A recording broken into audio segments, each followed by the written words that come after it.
seated. I would like to introduce Paul Bingham, who chairs the stewardship campaign for this year.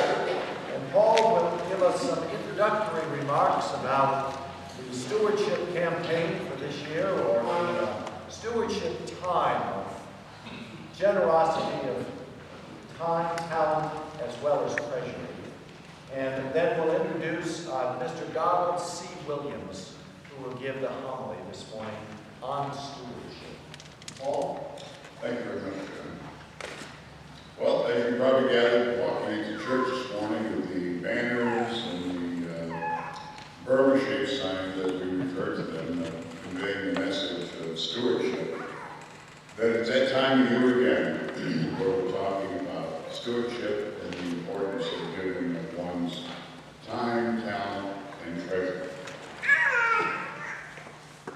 The stewardship is a campaign that not only pays the expenses of our house of worship here at St. Matthias, but the facilities and the staff. It enables us to support many of the activities at St. Matthias, as well as many of the needs of our parishioners, as well as those in the neighboring community. Your generosity has come not only through your financial support, but also through the generous giving of your time and your talent. Looking around, obviously, I see so many people who are very much a part of the strength of St. Matthias in the giving in so many ways. It makes St. Matthias such a vibrant community, and the fellowship that, as you've heard people talk in the past, is what gives it the electricity and the excitement of being involved in so many of the activities, from the upcoming pig roast that we're going to have, to the progressive dinner that we had recently, to the food pantry, which is growing leaps and bounds because of your generosity. Last year, your generosity resulted in pledges of totaling almost $406,000, the highest in recent years. The average pledge was about $200 a month, or $2,400 a year, was the typical pledge that was given. However, there were a fair number of pledges.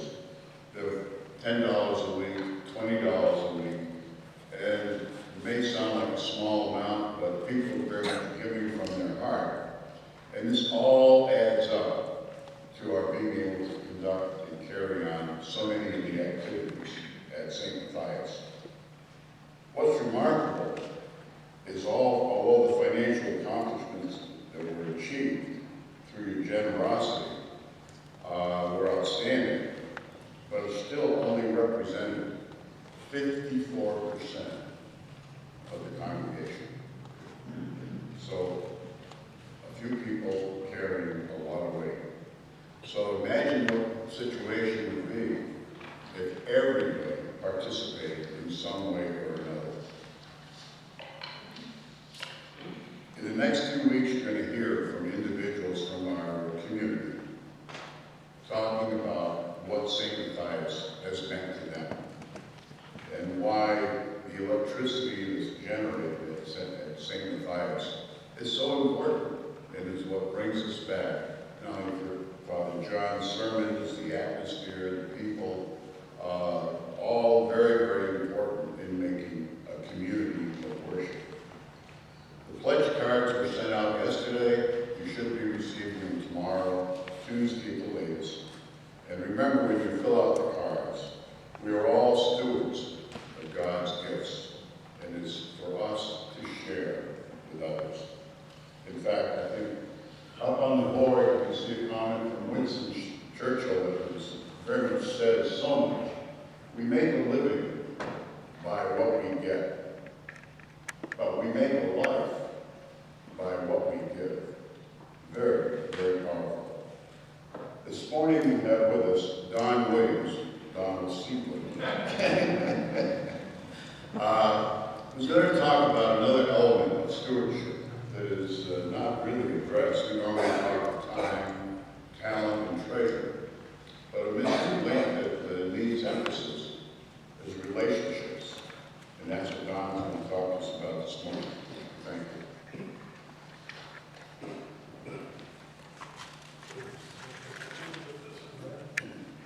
Thank you, Paul.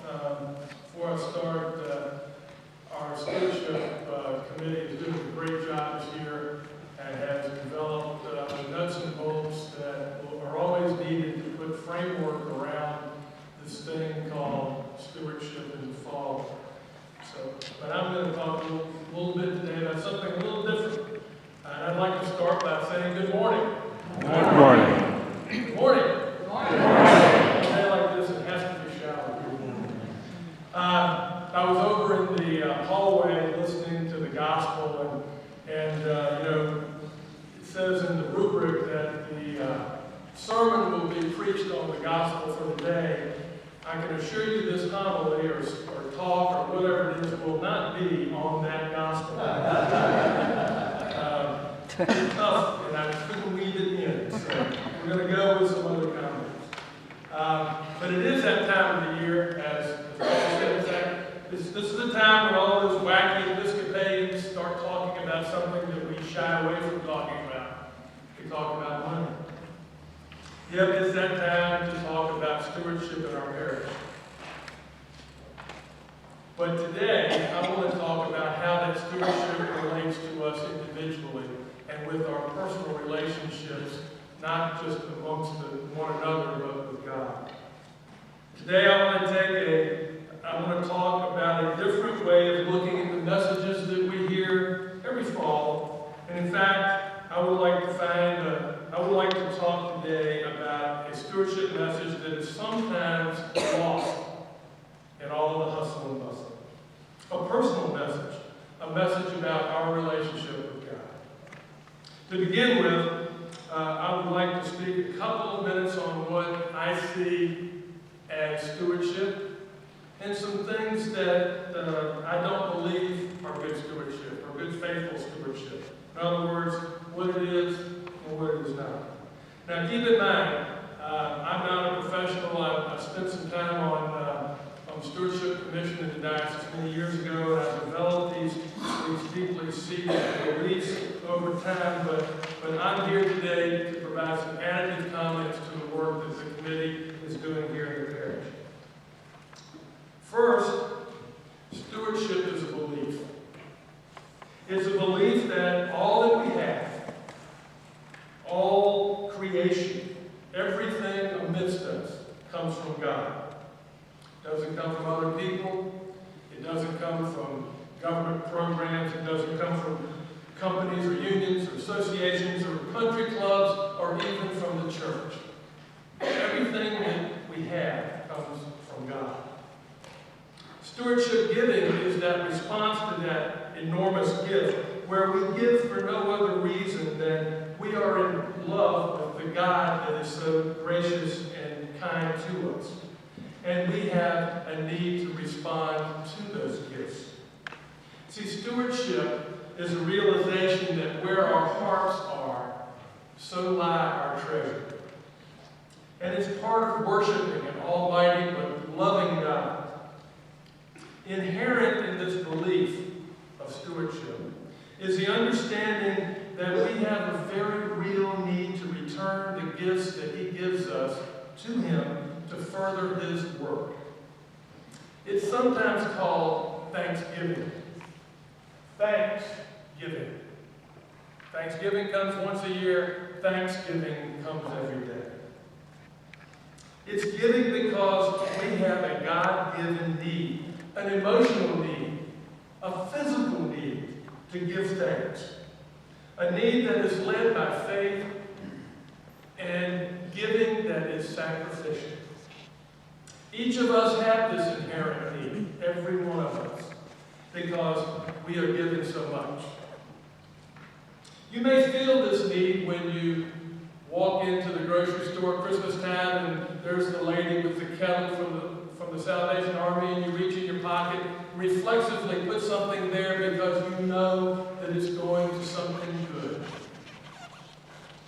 You may feel it when you acknowledge very humbly that you've been successful because God has given you a special talent. something that you couldn't do. You've accomplished something that you could never accomplish without that special talent that you didn't. You did not derive it from your training or your education. It's something innate that God has given you. Or you may feel it when you're overwhelmed by the realization that God has given each of us loving relationships with our family, our friends, our faith community, and those beyond. Those who share a special bond with us. Those who we have a need to give love back to. This is a feeling from your heart. It's not logical. It isn't head work. It's heart work. It's like faith. It's almost mystical. But it's how we're made. It's how God chose to make us. And we have that need, and when you accept it, you will feel it. And when you feel it, you will accept it. Now, there are things that people get confused about when they talk about stewardship, faithful stewardship. And I want to talk about just a couple of minutes about them as well. For instance, faithful stewardship really isn't a program or a campaign or a pithy statement or a pithy slogan or a goal on a chart. That's giving to a need. No, stewardship is not philanthropy. Philanthropists are good people, and philanthropy is a good thing, but it's about giving to a need. Sure, the needs out there in the world, the things that we are faced every day, that philanthropy responds to, are needs that need to be attended to. They're important needs, but philanthropy does not involve a direct connection to God or God's kingdom. It does involve a solicitation, where someone raises your awareness of a need, something that you've made that your community needs, and they convince you to reach in your wallet, and you respond to that need. It's a good need, but it's given to the need. Giving to the need is the United Way. We've all had the solicitation from the United Way, the combined federal campaign, the combined Virginia campaign, and it's a very celebrated, fair share approach to giving. Everybody, pony up. It's your turn to meet the goal. All of us should give till it hurts. God would say, give until it feels good. No, the fair share way is not faithful stewardship.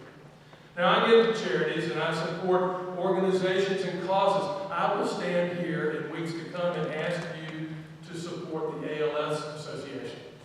I will solicit your help there, but that's fundraising. Fundraising works.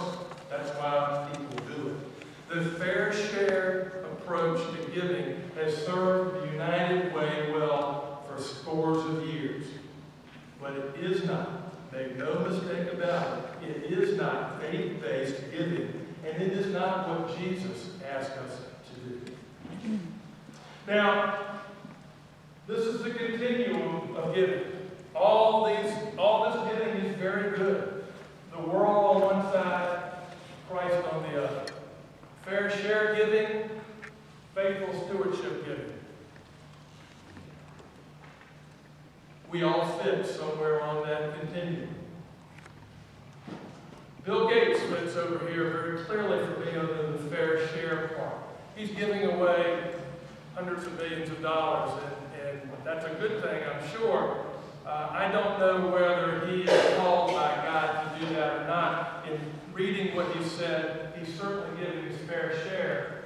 But I look at the woman who gave her might, the widow, who gave all that she had in recognition and appreciation and in faith for what little she had been given. When it comes right down to it, she gave all.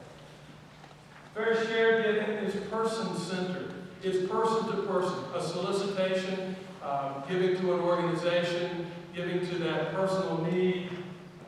A faithful steward is giving because Christ is in her or his life.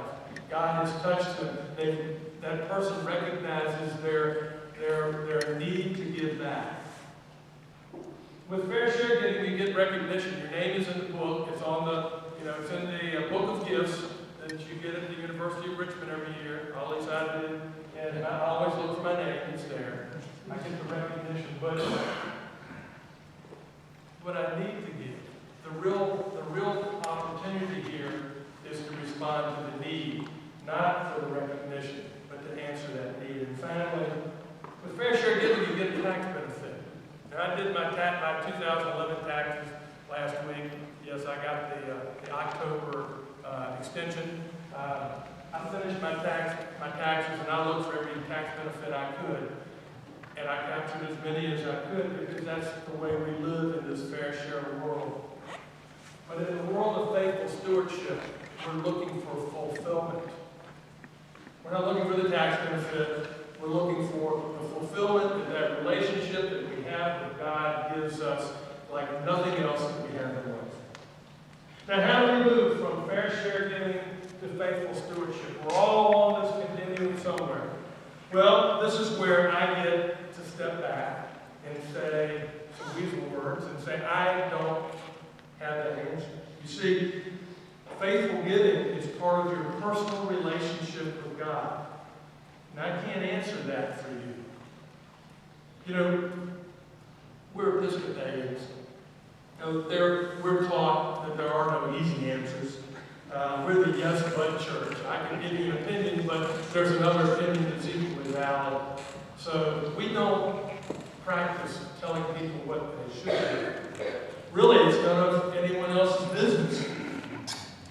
Purely and simply, it's a conversation for you to have with God through prayer. So I can't and won't tell you what you should give. Not just because I don't know what you make or what you have, but because I don't know how you respond to God's call. I do know this, that the church, and that's the church with a capital C, tends to interfere in our relationship with God in this manner when we resort to those catchy programs and talk about fair shares and discussing the math thing. The math thing, that's when we take the budget.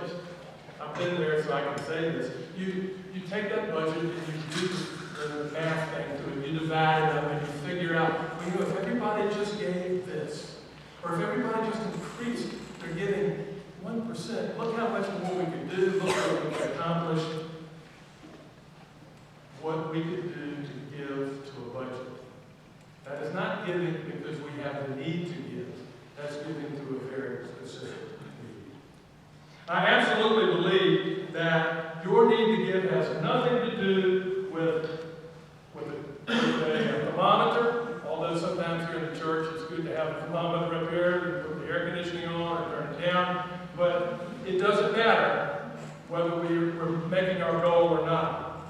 It also doesn't matter about the statistics. You see, if you try to put God in a box of statistics, well, you'll fail because God is bigger than statistics. He's bigger than the box. God is the box. He is everything. And so if we think that we can just figure it out, God has a better answer. And God's better answer is your relationship with Him and how you are called to respond. Now, I have a couple of suggestions about things that you can consider as you are looking to respond to that need that you have to give. They're my suggestions, and one is pretty controversial. Well, one is controversial, but it'll surprise you possibly. As you look at your personal response, I'll tell you what I think. The first thing I realize is that it's about my relationship with God. It's about my need to give back. And it has nothing to do with what happens when we give. I don't care what happens to what money I can afford to give to this place called St. Matthias. I don't care. Because it didn't belong to me in the first place. And I place my gift on the altar of this parish because the primary work of this place is to bring people in closer relationship with God. That's what we as a faith community are called to do. And I have faith that our rector and the vestry will carry out that that Great Commission. I have total faith in that. And I leave that primary work to their leadership. If they fail, well, it doesn't change my relationship. So why should I care about what happens to the gift that I lay on that altar? That altar gift is given freely without strings. And it doesn't change my need to give, that we may not be successful, whatever successful is. Next, I suggest that you consider a basic standard in guiding and giving. You know, in the Old Testament, the standard was the tithe. That meant that in early days, you cornered your fields, you cut away 10%, and you gave that back to the community. The tithe became the standard. 1/10 of what you made, that is what was recognized as the acceptable gift to your faith community. And then Jesus came along. And Jesus said, give it all away. Give away everything you own. Give away your family. Give it all away and follow me. I'm not preaching on that gospel today either. Because I can't grasp that. I have never been able to grasp that amount of giving in my life because my family means so much to me. But I have made an effort to reach a standard by striving to tithe. Some years better than others. Some years more. Some years, frankly, a lot better than others. It's a function of how things work in my life. But it helps me to guide that response by understanding where things fall, not just in this continuum, but in my life continuum. And I suggest that you do that. I also suggest that you think about ways to give of your time. I try to give of the time that I have to things that I think will advance the will of God. I share my bigger talents when they fit the need, whatever it may be. And I attempt to be a good steward of relationships. See, I try to be there for a friend in need. I try to care just a little bit more than I did yesterday. And I want to be involved in my family and my friends' lives. Because God needs hands and feet on this earth. And that's what we're called to be in relationship one-to-one for, so that we can carry that work of God on throughout our faith community and beyond. Because that is the stewardship of relationships. But again, your relationship to God is different than mine. It doesn't mean it's better. It certainly doesn't mean it's worse. It just means it's yours. It's not mine. So I don't want you to think that I have your answers today. This isn't a paint by the numbers thing. It's a recognition that we have gifts of time and talent, treasure, and relationships, and together, when you assess those and you understand your need to give in all of those places, then you will recognize more of God in your life. I do have the faith that if you respond to the need, your inherent need to give worshipfully and freely for all that God has done for you and me and all of us, this place, called St. Matthias, will continue to meet the Great Commission day in and day out. That will be taken care of. We will have more largesse to share with the community, as Paul was saying, than we could ever imagine. Ever imagine. I hope you'll do that. I hope you'll think about it as your relationship with God this year and your relationship with those in your faith community. It really feels good. And God wants a faithful people to be happy. And He wants good stewards. Thank you.